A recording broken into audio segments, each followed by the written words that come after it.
madaxweynaha koonfur galbeed Soomaaliya Cabdicasiis Xasan Maxamed Laftagren oo uu wehelinayo gudoomiyaha baarlamaanka koonfur galbeed Soomaaliya ayaa soo gaaray magaalada Baraawe ee caasimadda maamulka koonfur galbeed Soomaaliya waxaana si diran magaalada ugu soo dhaweeyay shacab weynaha reer Baraawe iyo maamulka sare ee gobolka Shabeellaha Hoose gudoomiyaha gobolka Shabeellaha Hoose Ibraahim Aadan Cali Najax ayaa madaxweynaha ku soo dhaweeyay magaalada Baraawe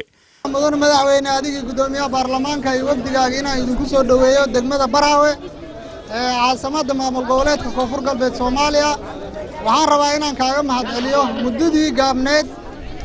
adiga madaxweynaha dawlad goboleedka koonfur galbeed lagu soo doortay in Baraawe ay noqotay magaaladii labaad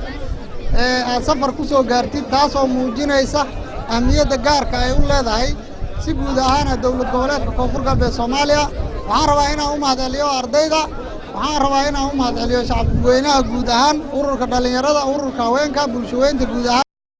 gudoomiyaha baarlamaanka koonfur galbeed Soomaaliya iyo madaxweyne Cabdicasiis Xasan Maxamed Laftagren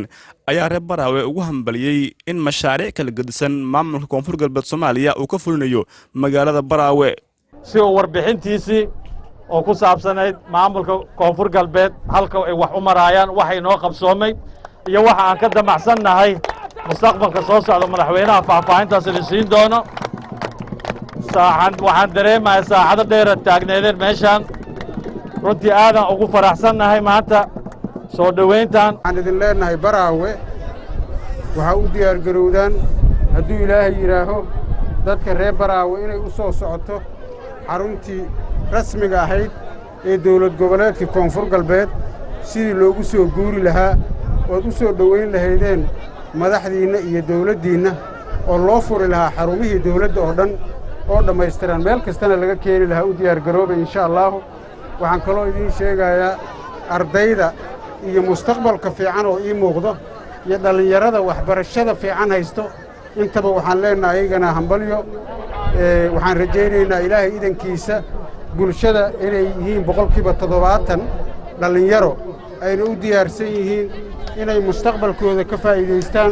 waxbarashadoodana ay helaan annagana waxaan ballan qaadaynaa haddii ilaahay yiraaho Abdiwali Ali online TV caalamiga ah ee Universal gobolka Shabeellaha Hoose